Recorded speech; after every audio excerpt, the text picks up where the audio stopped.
जिस देश के प्रधानमंत्री संसद भवन में खड़े होकर सीना चौड़ा करके 56 इंच की छाती दिखाकर ये कहते हैं कि मैं अति पिछड़े समाज से आता हूं, लेकिन सभी समाज को लेकर चलना, साथ लेकर चलना मेरा दायित्व है। उस देश में एक बड़ा क्लियर मैसेज है कि जो भारतीय जनता पार्टी हिंदुत्व की राजनीति कर रही है, दरअसल वो भारतीय जनता पार्टी नहीं रही जहां अटल बिहारी वाजपेयी, लालकृष्ण आडवाणी और मुरली मनोहर जोशी सरीखे नेता हुआ करते थे, जहां शत्रुघ्न सिन्हा, यशवंत सिन्हा जैसे नेता हुआ करते थे। ये वो भारतीय जनता पार्टी है जहां पर एक पिछड़े समाज से आने वाले नेता प्रधानमंत्री हैं, एक जैन समाज से आने वाले नेता गृह मंत्री हैं, एक आदिवासी महिला राष्ट्रपति है। हम बिहार की बात करेंगे। बिहार में पिछले 3 दिनों से सोशल मीडिया पर लगातार ही देखने को मिल रहा है दोस्तों कि विजय सिन्हा, अब कल ही देखिए विजय सिन्हा के साथ क्या हुआ।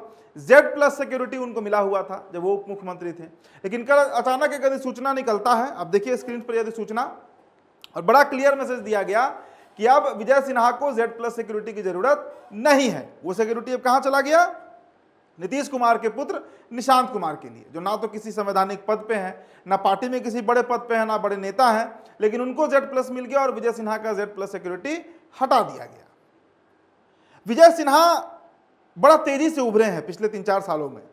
मतलब जब वो विधानसभा के अध्यक्ष बनाए गए, स्पीकर बनाए गए, उस समय से उनका उभार देखने को मिला। लेकिन विजय सिन्हा के जब हम बात करते हैं तो 1983 से अखिल भारतीय विद्यार्थी परिषद से उन्होंने अपने राजनीति की शुरुआत की। 1988 में वो भाजपा में आए और 2005 में पहली बार विधायक बने। भूमिहार समाज से आते हैं, तो जो एक हश्र हो रहा है विजय सिन्हा का। देखिए, विजय सिन्हा पिछले 3-4 महीनों में, मतलब जो पिछली सरकार बनी थी 2025 का जो परिणाम आया, उसके बाद जब वो लैंड रेवेन्यू मिनिस्टर बने, भूमि राजस्व विभाग के जो मंत्री बनाए गए, उसके बाद जिस तरीके से उन्होंने काम किया, मतलब पिछले सरकार में सबसे अगर जबरदस्त कोई काम किया और आम जनमानस के लिए किया, जिससे आम जनता cross the caste and creed line, जाति पाति से ऊपर उठकर जनता उनका साथ दे रही थी, वो विजय सिन्हा थे। और कारण था करप्शन पर जो उनका प्रहार रहा। बिहार में कौन नहीं जानता है कि जो हमारे यहाँ के सीओ हैं, बीडीओ हैं, DCLR हैं, इनकी धन उगाही का तरीका कैसा है और कितना धन उगाही होता है। दोस्तों, मैं एक विधायक का आपको कोट कर रहा हूं, मैं उनका नाम नहीं रखूंगा।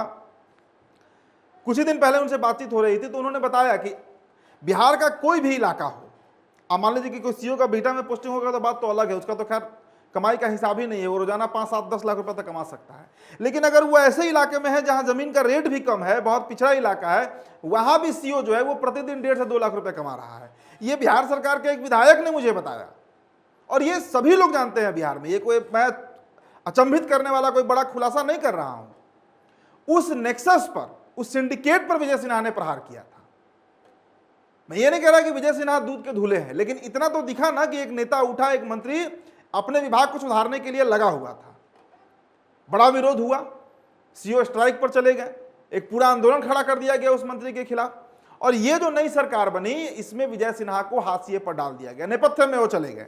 अब इसके पीछे कारण वो अधिकारी रहे, वो नेक्सस रहा, विजय सिन्हा का खराब किस्मत रहा, या विजय सिन्हा की जाति भूमिहार रही, क्योंकि जाति भी बहुत बड़ा फैक्टर होता है बिहार में। मैंने वीडियो का शुरुआत कैसे किया था कि देश के प्रधानमंत्री खुद को अति पिछड़ा बताते हैं। ये वही बिहार है जहां कांग्रेस पार्टी ने पहला मुख्यमंत्री जब बिहार में बनाया आजादी के बाद, तो वो भूमिहार थे, श्री बाबू। कई बड़े बड़े नाम हुए हैं भूमिहार नेताओं का, यहाँ पे लॉबी रहा है।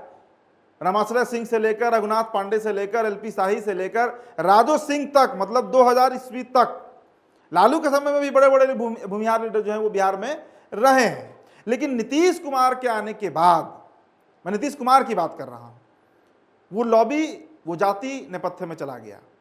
आज भले ही कहने को आप बड़ा दम भर सकते हैं, जो भूमिहार जाति के लोग हैं, कि हमारे 25 विधायक हैं, हमारे 21 विधायक हैं, कहने को आप कह सकते हैं। राजपूतों को भी 32 विधायक हैं।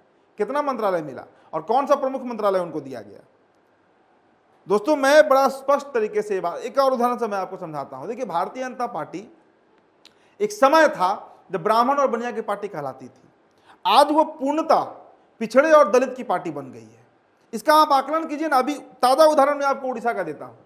नवीन पटनायक 25 साल उड़ीसा के मुख्यमंत्री रहे। उसके पहले उनके पिता बिजू पटनायक, मतलब पिता पुत्र ने मिलकर राज्य को करीब 4.5 दशक तक चलाया।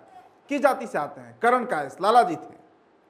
जब तक वो थे तब तक उस राज्य में 12% ST को आरक्षण था और 8% एससी को था 12% और एसटी को था 8% रिजर्वेशन, ओबीसी को कोई रिजर्वेशन नहीं था।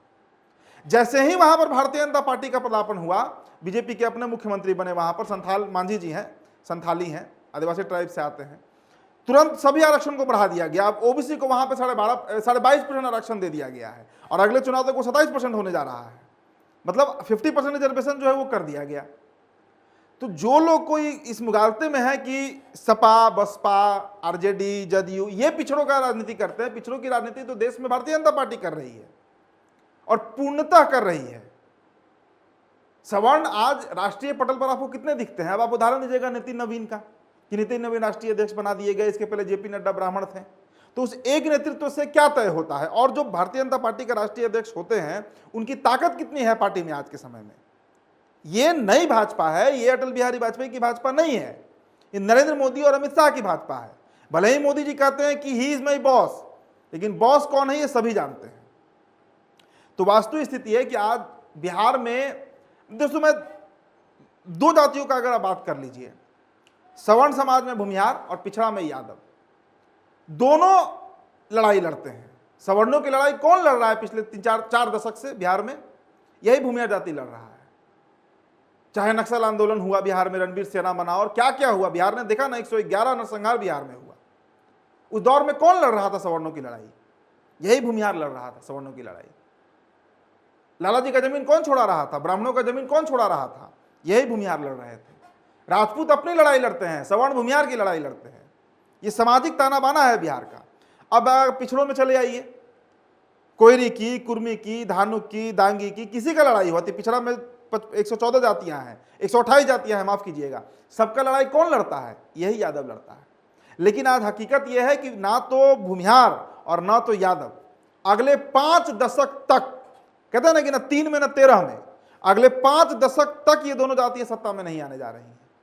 यादव का तो खैर दूसरा ही कहानी है, उनको तो अब हिंदू लोग ही, मतलब हिंदुइज्म से ही अलग कर दिया गया है। लालू यादव ने एक जो समीकरण बनाया था MY, उसके चलते वो जाति आज नेपथ्य में चली गई और भूमिहार को धीरे धीरे ही से ही नेपथ्य में भेज दिया गया। अब ये मानकर चलिए, मैं इस बात को बड़ा स्वस्थ होकर कह रहा हूं, ये मेरा आकलन है, जो मौजूदा परिदृश्य है, देखिए सम्राट बने, सम्राट को अगर हटाया जाए, निजाम अगर बदला भी जाए बिहार का, तब भी कोई पिछड़ा ही बनेगा। हो सकता है कि अनुसूचित जाति का बन जाए। अब वो दौर चला गया जहां मतलब दीप नारायण सिंह और श्री बाबू और केदारनाथ पांडे और जगन्नाथ मिश्र और केबी सहाय जैसे लोग, मतलब जो सवर्ण समाज के उच्च कुलीन लोग होते थे, वो मुख्यमंत्री बनते थे।